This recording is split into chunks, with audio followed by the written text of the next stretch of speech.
আসসালামু আলাইকুম। রোজ কিচেনে আপনাদের সকলকে স্বাগত আরেকটি নতুন রেসিপি দেখার জন্য। আজকে আমার রেসিপি চিড়ার পিঠা রেসিপি। আর এইভাবে একবার চিড়া দিয়ে নরম তুলতুলে পিঠা বানিয়ে খেয়ে দেখুন, খেতে অসম্ভব সুন্দর লাগবে। আর চিড়া দিয়ে যে এত সুন্দর পিঠে হয়, না তৈরি করলে বুঝতেই পারবেন না যে এত সুন্দর হয়েছে। এতটা নরম তুলতুলে আর খেতেও কিন্তু দুর্দান্ত। আপনারা একবার হলেও বাড়িতে ট্রাই করবেন। আসুন তাহলে পিঠাটি তৈরি করে নেওয়া যাক। আমি এখানটায় একটি বাটি নিয়েছি আর এক বাটির আমি চিড়া নিয়েছি। আপনাদের প্রয়োজন মতো আপনারা চিড়াটা নিয়ে নেবেন। দিয়ে আমি দেখেন একটি বড় সাইজের বাটিতে আমি ঢেলে দিলাম। দিয়ে আমি চিড়াগুলোকে ভালো করে ধুয়ে নিব। আর এই চিড়াগুলো আমার বাড়িরই তৈরি করা। দিয়ে দেখেন 3 থেকে 4 বার এইভাবে ভালো করে আমি চিড়াগুলোকে ধুয়ে নিচ্ছি। আপনাদের যদি কেনা চিড়া হয় তাহলে আপনারা ভালো করে ঝেড়ে ধুয়ে পরিষ্কার করে নেবেন। দেখেন আমার ধোয়া হয়ে গিয়েছে, আমি 10 মিনিট রেখে দিলাম। 10 মিনিট পর দেখেন আমার চিড়াগুলো পানিগুলো সব টেনে নিয়েছে আর ঝরঝরে হয়ে গিয়েছে আর ভিজেও গিয়েছে চিড়িটা। আমি একটি মিক্সিং জার নিয়ে নেব, দিয়ে মিক্সিং জারে আমি বেটে নিব।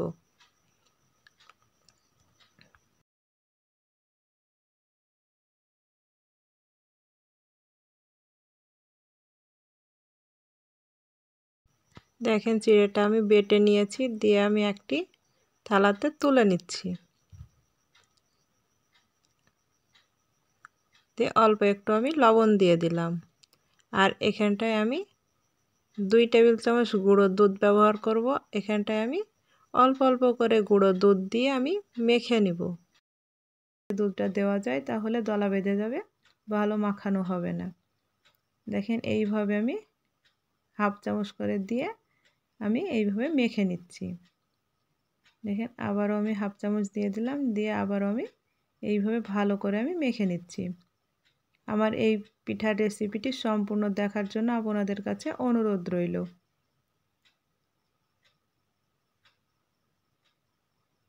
আমার এই রেসিপিটি যদি আপনাদের ভালো লাগে অবশ্যই একটি লাইক, কমেন্ট আর শেয়ার করে দিবেন। দেখেন আমার মাখানো হয়ে গিয়েছে, আমি 1 টেবিল চামচ ঘি দিয়ে দিলাম। আর ঘিটা দেওয়ার কারণে যে চিটচিটে ভাবটা থাকবে সেটা কেটে যাবে আস্তে আস্তে। আর আমি এখানে 2 টেবিল চামচ ঘি ব্যবহার করব। 1 টেবিল চামচ দিয়ে দিয়েছি আর 1 টেবিল চামচ আমি দিয়ে দেব। এখানে আবারও আমি দিয়ে দিলাম, দিয়ে আবারও ভালো করে আমি মেখে নিব।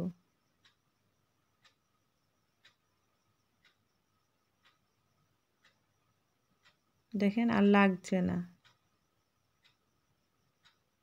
দেখেন আর থালাতেও লেগে যাচ্ছে না, সুন্দরভাবে আমার ডোটি হয়ে গিয়েছে। দিয়ে অল্প একটু আমি লেচি কেটে নেব।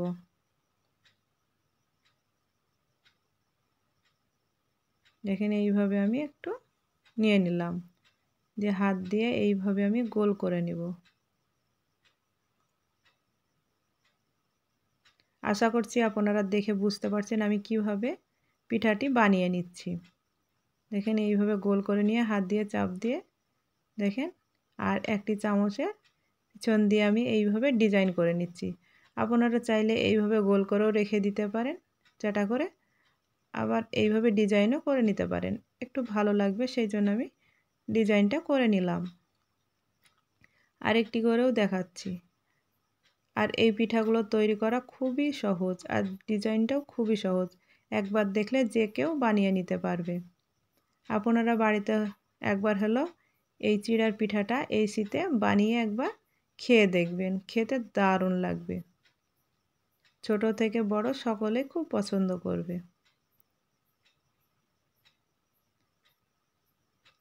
দেখেন এটিও আমার হয়ে গিয়েছে। এইভাবে আমি সব পিঠাগুলোকে বানিয়ে নিব। মাশাআল্লাহ, দেখেন সবগুলো বানিয়ে নিয়েছি। পরের স্টেপে চলে যাচ্ছি। চুলাতে একটি কড়াই বসিয়ে দিয়ে আমি তেল দিয়ে দিয়েছি। তেলটা গরম হয়ে গেলে আমি এক এক করে পিঠাগুলোকে দিয়ে দিচ্ছি। আর চুলার আঁচটাকে মিডিয়াম রেখে পিঠাগুলোকে ভেজে নিতে হবে। আর পিঠাগুলো তেলে দেওয়ার পরে খুব নরম হয়ে যাবে। আপনারা হালকা হাতে ভালো করে উল্টিয়ে নেবেন, না হলে পিঠাগুলো ভেঙে যাবে।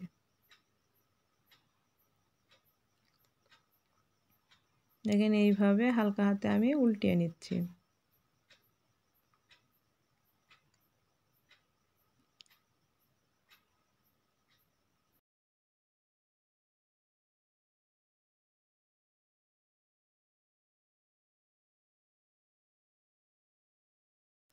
আমার এই পিঠার রেসিপিটি যদি আপনাদের ভালো লাগে একটি লাইক করে দিবেন। পিঠাগুলো ভাজা হয়ে গিয়েছে, আমি তুলে নিচ্ছি।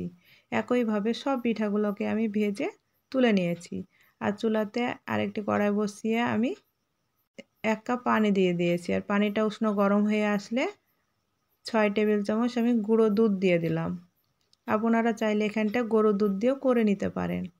আর এখানটা 2টি এলাচ থেতো করে দিয়ে দিয়েছি আর একটি তেজপাত দিয়ে দিয়েছি। দিয়ে আমার দুধটা ফুটে গেলে আমি 1 চামচ গুড় দিয়ে দিলাম। আর গুড়টা দেওয়ার সঙ্গে সঙ্গে আমার দুধটা কেটে গিয়েছিল। আপনারা গুড়ের পরিবর্তে চিনি দিয়েও করে নেবেন। দেখেন আমার ফুটে গিয়েছে। এই পর্যায়ে আমি চিড়ার বড়াগুলোকে দিয়ে দিলাম। দিয়ে আমি ভালো করে 2 মিনিট ফুটিয়ে নিব।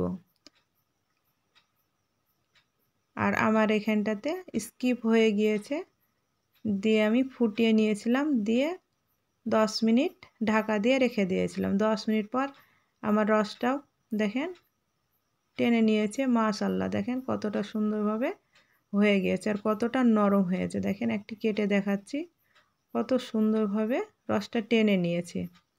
আপনারাও এইভাবে একবার বাড়িতে এই চিড়ার পিঠাটা বানিয়ে খেয়ে দেখুন, খেতে অসম্ভব সুন্দর লাগবে। আমার এই পিঠার রেসিপিটি যদি ভালো লাগে একটি লাইক, কমেন্ট আর শেয়ার করবেন এবং আমার চ্যানেলের নতুন বন্ধু হয়ে থাকলে চ্যানেলটিকে সাবস্ক্রাইব করবেন এবং পাশে থাকা বেল আইকনটি অন করে রাখবেন। যখনই নতুন ভিডিও দেব সবার আগে আপনাদের কাছে নোটিফিকেশনটা পৌঁছে যাবে। মাশাআল্লাহ, দেখেন কতটা সুন্দরভাবে নরম হয়েছে।